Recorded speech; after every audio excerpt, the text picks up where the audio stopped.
نزول کے لحاظ سے اس کو 85 نمبر پر قرار دیا جاتا ہے۔ مکی دور میں کل 86 صورتیں نازل ہوئی ہیں اور 28 صورتیں جو ہیں وہ مدنی دور میں نازل ہوئی ہیں، تو یہ 85 نمبر ہے۔ تو گویا کہ اس کے بعد پھر صرف ایک اور صورت مکی دور کی ہوئی، تو گویا کہ یہ صورت مکی دور کے بالکل آخری حصے میں نازل ہوئی ہے۔ صورت کا گزشتہ صورت کے ساتھ ربط، سورہ قصص جو ہے اس کے اندر نبی اکرم صلی اللہ علیہ وآلہ وسلم کو اس بات پہ ابھارا گیا کہ جو حق کا داعی ہوتا ہے اس کے راستے میں تکلیفیں اور مصائب تو آیا ہی کرتے ہیں، ان کو برداشت کرنا چاہیے اور دعوت کا کام جاری رکھنا چاہیے۔ اب یہ جو سورہ مبارکہ ہے سورہ عنکبوت، اس کے اندر ترقی کر کے یہ فرمایا جا رہا ہے کہ صرف جو حق کا داعی ہوتا ہے اسی کے اوپر مصائب نہیں آتے، بلکہ اس کے ساتھ والوں پر بھی مصائب آیا کرتے ہیں، تو ان کو بھی برداشت کرنا چاہیے۔ یہ ربط ہو گیا سورہ عنکبوت کا اس سے پچھلی صورت کے سورہ قصص کے ساتھ۔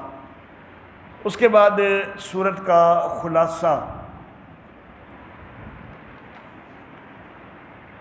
سورہ عنکبوت کے دو حصے ہیں۔ پہلے حصے کے اندر دو دعوے ذکر ہوئے ہیں۔ ایک دعویٰ یہ کہ اہل ایمان جو ہیں ان کے اوپر توحید کی وجہ سے، توحید کو ماننے کی وجہ سے تکالیف آئیں گی، ان کو برداشت کرنا چاہیے۔ یہ ایک دعویٰ ہو گیا کہ اہل ایمان پر تکالیف آئیں گی اور ان کو برداشت کرنا چاہیے۔ دوسرا دعویٰ یہ کہ جو کفار ہیں ان کے اوپر اللہ کا عذاب آئے گا، وہ عذاب الہی سے بچ نہیں سکیں گے۔ یہ دو دعوے ہیں، ایک یہ کہ توحیدیوں پر تکالیف آتی ہیں، برداشت کرنی چاہیے، اور دوسرا یہ کہ کافروں پر عذاب آتا ہے۔ اس کے بعد 7 واقعات ہیں، کچھ واقعات ان میں سے اجمالی ہیں، کچھ تفصیلی ہیں۔ ان میں سے 3 واقعات پہلے دعویٰ سے متعلق ہیں۔ حضرت نوح علیہ السلام کا واقعہ، حضرت ابراہیم علیہ السلام کا واقعہ اور حضرت لوط علیہ السلام کا واقعہ، یہ پہلے دعویٰ سے متعلق ہیں کہ دعوی توحید کو ماننے کی وجہ سے ایمان والوں پر مشکلات آیا کرتی ہیں۔ مزید جو 4 واقعات ہیں وہ دوسرے دعویٰ سے متعلق ہیں۔ وہ 4 واقعات، ایک مدین والوں کا واقعہ، قوم عاد کا واقعہ، قوم سمود کا واقعہ اور فرعون، قارون اور حامان کا واقعہ۔ یہ چونکہ تینوں ایک ہی دور کے ہیں تو ان کے واقعہ کو ایک ہی قرار دیا جائے گا، کیونکہ ایک ہی دور میں ان کی ہلاکتیں ہوئی ہیں۔ تو یہ جو 4 واقعات ہیں تو یہ دوسرے دعویٰ سے متعلق ہیں کہ کفار کی ہلاکت ہوا کرتی ہے۔ اس کے بعد ایک آیت آئے گی جو تمام قصوں سے متعلق ہوگی اور اس کے اندر مسئلہ توحید کا بیان ہوگا۔ پھر سورت کا دوسرا حصہ شروع ہوگا۔ اس دوسرے حصے کے اندر مسئلہ توحید کے لیے ایک دلیل وحی آئے گی، 4 دلائل عقلیہ آئیں گے، جن میں سے 2 علی سبیل الاعتراف من الخصم ہوں گے۔ سورت کے پہلے حصہ کے اندر بھی مجاہدہ کی ترغیب اور زجر وغیرہ ہیں، اور دوسرے حصہ میں بھی مجاہدہ کی ترغیب اور زجر وغیرہ ہیں۔ اس طرح سورت کا اول اور سورت کا آخر وہ ایک دوسرے سے کے مطابق ہو گیا۔ سورت کے دوسرے حصے کے اندر ایک شبہ بھی ہے کہ اگر ہجرت کریں گے تو کہاں سے کھائیں گے، اس شبے کا جواب دیا گیا، اور اس کے علاوہ ایک امر مسئلہ بھی سورت کے دوسرے حصے میں موجود ہے۔ یہ سورت کا خلاصہ ہو گیا۔ الف لام میم حروف مقطعات، احاسب الناس ان یترکوا، کیا لوگ یہ سمجھتے ہیں کہ وہ چھوڑ دیے جائیں گے صرف یہ کہنے پر کہ ہم ایمان لے آئے اور ان کو جانچا نہیں جائے گا؟ یعنی ایمان کے معاملے میں تو مصائب آیا کرتی ہیں، تکلیفیں آیا کرتی ہیں، تو کیا لوگوں نے یہ سمجھ رکھا ہے کہ صرف ہم ایمان لے آئیں گے تو ان کی کوئی اور جانچ نہیں ہوگی، کوئی مشکل نہیں آئے گی؟ ایسا نہیں ہے، بلکہ مصیبتیں تو آئیں گی۔ وَلَقَدْ فَتَنَّا الَّذِينَ، اور ہم نے جانچا ان کو بھی کہ جو ان سے پہلے تھے۔ فَلَيَعْلَمَنَّ اللَّهُ الَّذِينَ صَدَقُوا، پھر ضرور معلوم کرے گا اللہ ان کو کہ جو سچے ہیں، اور جھوٹوں کو بھی وہ معلوم کرے گا۔ یہاں پر فَلَيَعْلَمَنَّ اللَّهُ مستقبل کا صیغہ آیا کہ اللہ معلوم کرے گا، حالانکہ اللہ رب العزت تو عالم الغیب ہیں، اللہ کو تو سب کچھ پہلے ہی پتہ ہے، تو پھر یہاں ماضی کا صیغہ آنا چاہیے تھا، مستقبل کا صیغہ کیوں آیا کہ اللہ معلوم کرے گا؟ اللہ کو تو پہلے ہی معلوم ہے۔ سورۃ البقرہ کی آیت نمبر 143، اس کے اندر بھی اس طرح کا ایک لفظ آیا ہے۔ سورۃ البقرہ آیت نمبر 143، دوسرا سپارہ شروع ہو چکا ہوا ہے۔ اچھا جی، اس میں آیت نمبر 143 جو ہے اس کے تقریباً درمیان میں یہ لفظ ہیں کہ إِلَّا لِنَعْلَمَ مَن يَتَّبِعُ الرَّسُولَ، تاکہ ہم جان لیں کہ کون رسول کی پیروی کرتا ہے۔ تو یہ بھی اللہ کی طرف بات ہے، اللہ کہتے ہیں کہ ہم جان لیں، تو گویا کہ مستقبل کا معاملہ، حالانکہ اللہ تو پہلے ہی جانتے ہیں۔ سورۃ البقرہ کا یہ جو مقام ہے تو وہاں پر میرے والد محترم حضرت قاضی عصمت اللہ عاصمہ اللہ تعالی وہ تفسیر مدارک کے حوالہ سے ایک بات کہا کرتے تھے کہ شیخ ابو منصور انہوں نے فرمایا کہ اللہ رب العزت کو ازل سے ہی ہر چیز کا یہ علم ہے کہ یہ چیز ہوگی، یہ علم تو اللہ کو ازل سے ہے، لیکن پھر جب کوئی چیز ہو جاتی ہے تب اللہ کا علم یہ ہوتا ہے کہ یہ ہو گئی ہے۔ جب تک وہ ابھی ہو گئی نہیں، اس وقت تک اگر اللہ کا علم یہ ہو کہ یہ ہو گئی ہے تو یہ تو علم غلط ہوگا۔ تو پہلے اللہ کا علم یہ ہوتا ہے کہ یہ ہوگی، اور پھر اللہ کا یہ علم ہوتا ہے کہ یہ ہو گئی ہے۔ تو یہ معلوم کے اندر تغیر آتا ہے، وہ معلوم کی حیثیت بدل جاتی ہے کہ وہ معلوم جو ہے وہ پہلے وہ ہونے والا تھا، اب وہ ہو چکا ہے۔ تو معلوم کے اندر تغیر آنے کی وجہ سے یہ اللہ کی طرف نسبت جو ہے وہ ہوتی ہے کہ اب اللہ نے یہ معلوم کر لیا، حالانکہ اللہ کو پہلے سے یہ معلوم تھا کہ یہ ہوگا، اب یہ معلوم ہوا کہ یہ ہو گیا ہے۔ پہلے سے یہ معلوم رکھنا کہ یہ ہو گیا ہے تو وہ تو غلط ہو جاتا ہے، اس لیے پہلے سے یہی معلوم ہوتا ہے کہ یہ ہو جائے گا۔ اچھا جی،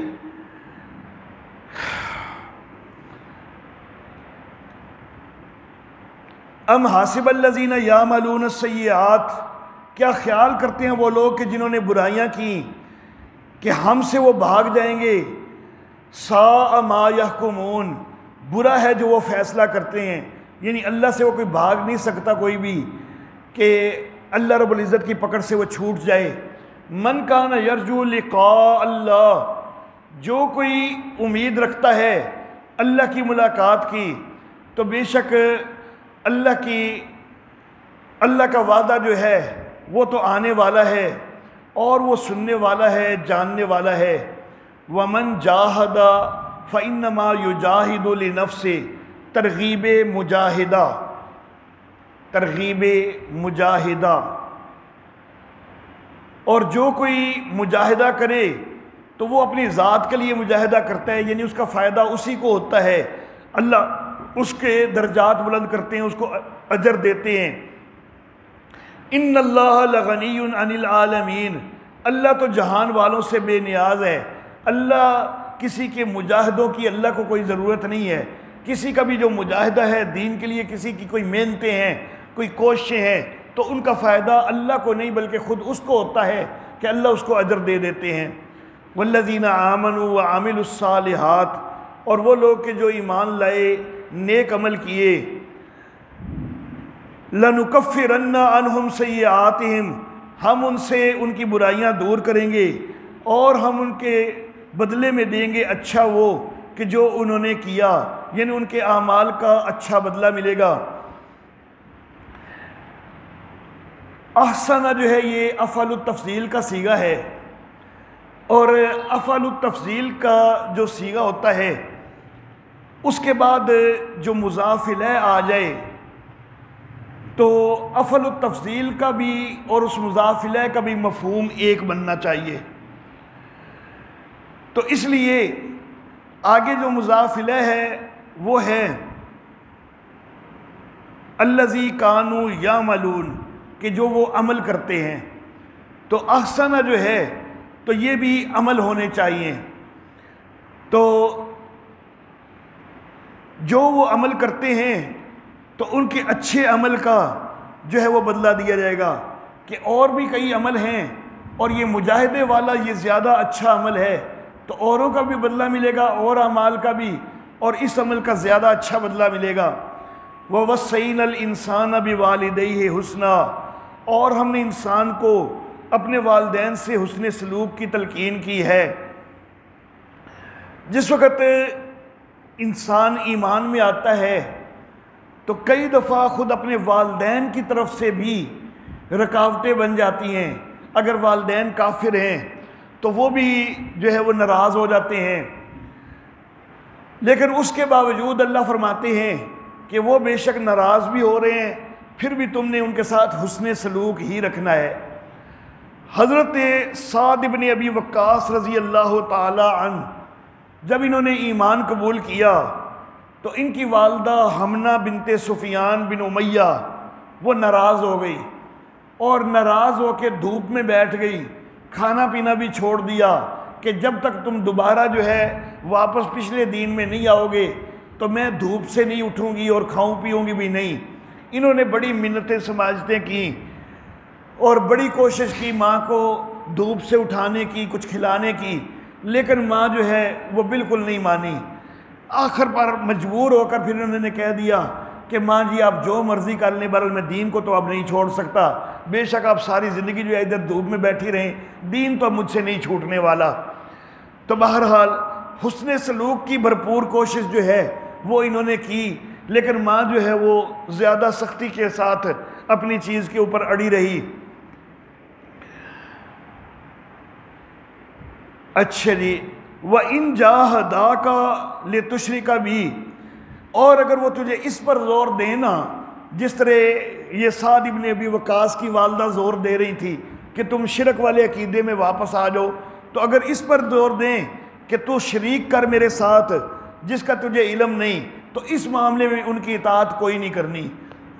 جیسا کہ حضرت سعد نے بھی کہہ دیا اماں جی میں دین تو اب نہیں چھوڑ سکتا، میں شرک میں تو دوبارہ نہیں آ سکتا۔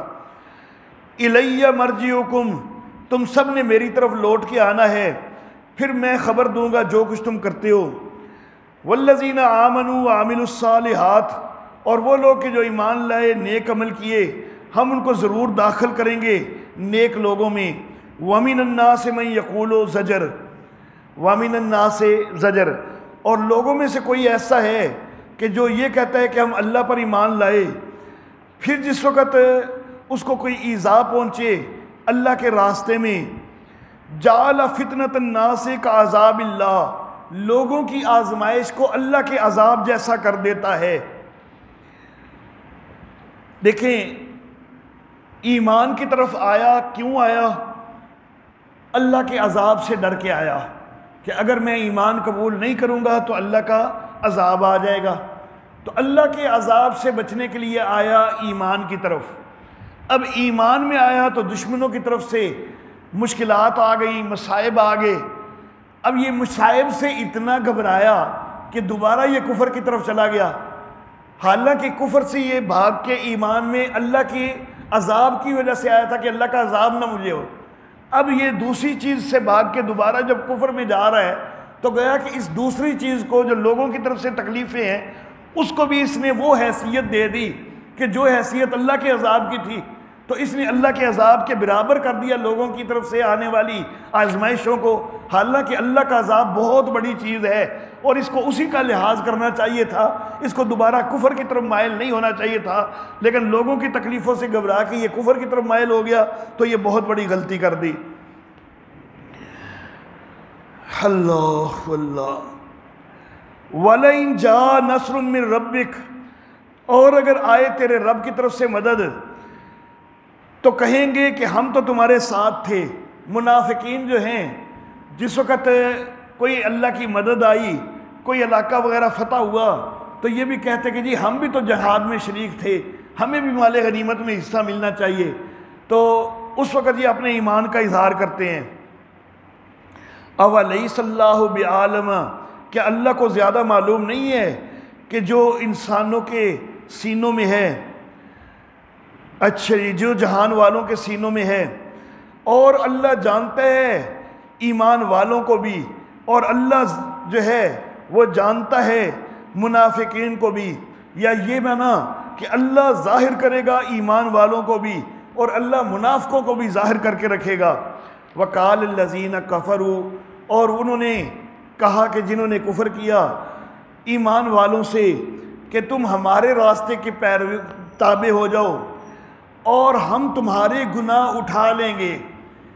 کافر جو ہے وہ جو صحابہ کرام نبی اکرم صلی اللہ علیہ وسلم پر ایمان قبول کر لیتے تو کافر ان کو کہتے دوبارہ ہمارے دین میں آ جاؤ، تو یہ جو مومن مخلص ہیں یہ کہتے کہ ہمیں تو اللہ کے عذاب کا ڈر ہے، اگر ہم کفر اختیار کریں گے اللہ کا عذاب آ جائے گا، تو وہ کہتے کہ نہیں یار ایسے غلط تمہیں پتہ چلا ہوا ہے کہ اللہ کا عذاب آئے گا، کوئی اللہ کا عذاب نہیں آنا، اور اگر چلو تمہیں یہ خدشہ ہے نا تو ہم آگے ہو جائیں گے، اگر اللہ کا عذاب آئے گا نا تو ہم کہیں گے کہ جی ہم نے ان کو کفر کی طرف مائل کیا تھا تو ہمیں عذاب دے دیں، ہم جو ہے نا وہ تمہیں بچا لیں گے۔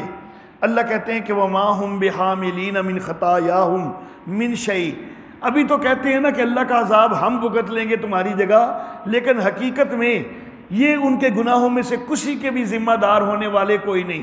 جب اللہ کی پکڑ آئے گی اس وقت ہر ایک کو اپنی اپنی پڑی ہوگی، اس وقت کوئی دوسرے کے بوجھ نہیں اٹھائے گا۔ اِنَّهُمْ لَكَاذِبُونَ، بے شک یہ جھوٹے ہیں۔ اچھا جی، وَلَا يَحْمِلُنَّ أَثْقَالَهُمْ وَأَثْقَالًا مَّا أَثْقَالِهِمْ، ہاں البتہ یہ اٹھائیں گے اپنے بوجھ بھی اور اپنے ساتھ کئی اوروں کے بوجھ بھی اٹھائیں گے، کئی اور کے جن کو انہوں نے گمراہ کیا، وہ جو گمراہ ہوئے ان کے کہنے پر وہ اپنی گمراہی کا بوجھ تو اٹھائیں گے ہی، لیکن ان کی گمراہی کا بوجھ ان کے اوپر بھی آئے گا کہ انہوں نے ان کو گمراہ کیا ہے۔ وَلَا يُسْأَلُنَّ، اور ضرور پوچھے جائیں گے قیامت کے دن ان چیزوں کے متعلق کہ جو کچھ وہ جھوٹی چیزیں بناتے رہے، جو جھوٹ کہتے رہے۔ وَلَقَدْ أَرْسَلْنَا نُوحًا إِلَىٰ قَوْمِهِ،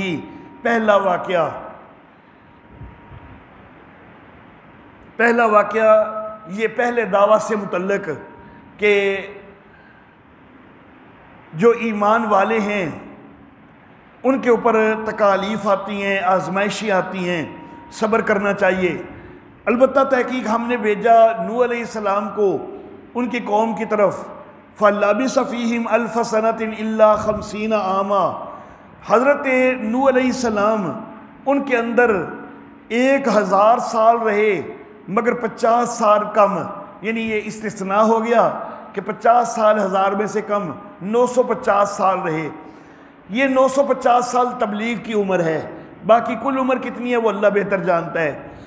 پھر ان لوگوں کو پکڑ لیا طوفان نے، جبکہ وہ لوگ ظالم تھے، ہم نے نجات دی آپ کو اور کشتی والوں کو بھی ہم نے نجات دی، اور ہم نے اس کو نشان کیا جہان والوں کے لیے۔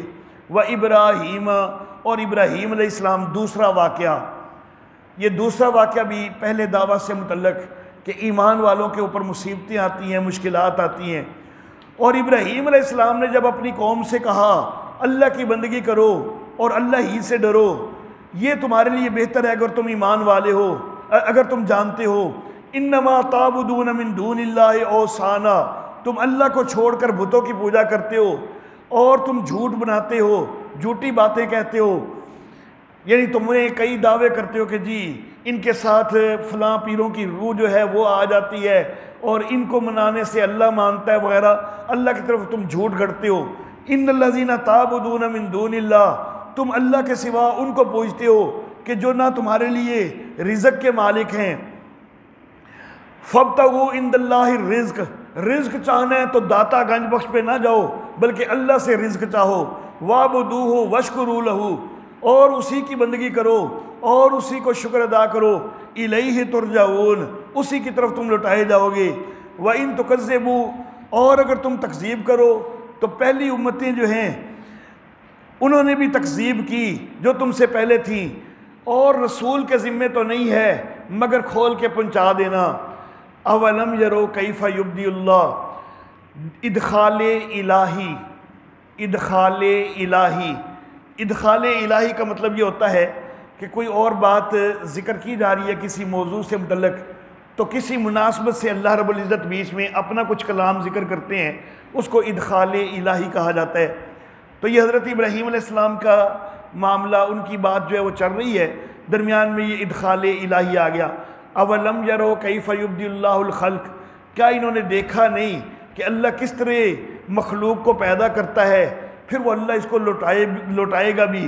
بے شک اللہ کے اوپر تو یہ آسان ہے، جس طرح وہ پیدا کر سکتا ہے تو لوٹانا بھی اس کے لیے کوئی مشکل نہیں ہے۔ تو کہہ کہ چلو پھرو زمین میں، پھر دیکھو کہ کس طرح مخلوق کو پیدا کیا، پھر اللہ دوبارہ اٹھائے گا، آخرت میں اٹھانا۔ بے شک اللہ ہر چیز پر قادر ہے، وہ جس کو چاہتا ہے سزا دے گا اور جس پر چاہے گا رحم کرے گا۔ وَإِلَيْهِ تُقْلَبُونَ، اور اسی کی طرف تم لوٹائے جاؤ گے۔ وَمَا أَنْتُمْ بِمُعْجِزِينَ فِي الْأَرْضِ، اور تم زمین کے اندر عاجز نہیں کر سکو گے اور نہ ہی آسمان کے اندر، یعنی اللہ سے بچ کے کہیں بھاگ کے جا نہیں سکو گے۔ وَمَا لَكُم مِّن دُونِ اللَّهِ مِّن وَلِيٍّ وَلَا نَصِيرٍ، اور تمہارے لیے اللہ کے ہٹ کے نہ کوئی حمایتی ہوگا نہ کوئی مددگار ہوگا۔ وَالَّذِينَ كَفَرُوا بِآيَاتِ اللَّهِ، اچھا جی، اور وہ لوگ کہ جنہوں نے کفر کیا اللہ کی آیتوں سے، وَلِقَائِهِ، اور اس کی ملاقات سے، أُولَئِكَ يَئِسُوا مِن رَحْمَتِي، یہ وہ لوگ ہیں کہ جو میری رحمت سے نا امید ہیں۔ وَأُولَئِكَ لَهُمْ عَذَابٌ أَلِيمٌ، اور ان لوگوں کے لیے دردناک عذاب ہے۔ یہاں تک جو ہے یہ ادخال الہی ہے، آگے پھر جو ہے وہی واقعہ جو ہے وہ شروع ہو گیا۔ فما کان جواب قومہ، پس نہ ہوا قوم کا جواب مگر یہ کہ انہوں نے یہ کہا کہ اس کو قتل کر دو یا اس کو جلا ڈالو۔ پھر ہم نے حضرت ابراہیم علیہ السلام کو نجات دی آگ سے، بے شک اس میں البتہ نشان ہے ایسے لوگوں کے لیے کہ جو ایمان لاتے ہیں۔ وقال انما اتخذتم من دون اللہ اوثانا، اور کہا کہ تم نے اللہ کے سوا اوروں کو، بتوں کو جو ہے وہ بنایا ہوا ہے، بتوں کو تم نے معبود بنایا ہوا ہے۔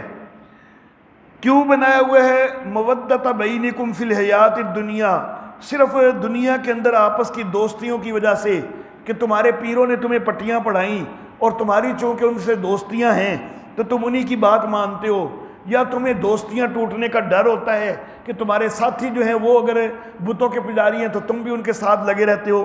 ثم یوم القیامت یکفر بعضکم ببعض، آج تو دوستیاں نبھا رہے ہو نا، دوستیوں کی وجہ سے راہ حق کی طرف نہیں آتے ہو، لیکن جن دوستیوں کو آج نبھا رہے ہو نا، قیامت والے دن ان کا انکار کرو گے، قیامت والے دن ایک دوسرے کے دوست کوئی نہیں بنو گے، بلکہ الٹا وَيَلْعَنُ بَعْضُكُمْ بَعْضًا، ایک دوسرے کے اوپر لعنتیں کرو گے۔ وَمَأْوَاكُمُ النَّارُ، اور تمہارا ٹھکانہ جہنم ہوگا۔ وَمَا لَكُم مِّن نَاصِرِينَ، کوئی ان کا مددگار نہیں ہوگا۔ فَآمَنَ لَهُ لوط، حضرت لوط علیہ السلام ان پر ایمان لے آئے۔ حضرت ابراہیم علیہ السلام کے یہ بھتیجے ہیں حضرت لوط علیہ السلام۔ اس علاقے میں سوائے حضرت لوط علیہ السلام اور حضرت ابراہیم علیہ السلام کی اہلیہ حضرت سارہ کے ان دو بندوں کے علاوہ اس علاقے میں کوئی اور تیسرا ایمان والا نہیں ہوا۔ اب یہاں پر اللہ کہہ رہے ہیں لوط علیہ السلام ایمان لائے۔ لوط علیہ السلام اللہ کے نبی بنائے گئے ہیں بعد میں، اس وقت تو ابھی اللہ کے نبی نہیں ہیں، لیکن بعد میں اللہ کے نبی بنائے گئے ہیں۔ اور جو اللہ کا نبی ہوتا ہے تو وہ تو پیدائشی ایمان والا ہوتا ہے، اور اللہ کہہ رہے ہیں کہ آمن لہو لوط، لوط علیہ السلام ایمان لائے۔ حالانکہ لوط علیہ السلام تو پہلے ایمان والے ہونے چاہیے، وہ تو پیدائشی ایمان والے ہونے چاہیے، کیونکہ وہ تو اللہ کے نبی بنائے جانے والے ہیں۔ تو معاملہ یہ ہے، عقیدے کے لحاظ سے وہ پہلے ہی ایمان والے تھے، لیکن حضرت ابراہیم علیہ الصلاۃ و تسلیمات جب تک وہ خود نبی نہیں بنے ابھی، اس وقت تک حضرت ابراہیم پر تو ایمان نہیں نہ ہو سکتا۔ حضرت ابراہیم پر تو ایمان تبھی ہوگا نا جب حضرت ابراہیم نبی بنائے جائیں گے۔ تو عقیدہ توحید کے اوپر تو لوط علیہ السلام کو شروع سے ہی ایمان ہے، سابقہ انبیاء کرام علیہم السلام ان کے اوپر شروع سے ہی ایمان ہے، لیکن ابراہیم علیہ السلام جب نبی بنائے جانے ہیں تبھی ان پر ایمان لانا ہے۔ تو یہ والا ایمان یہاں پر ذکر ہے۔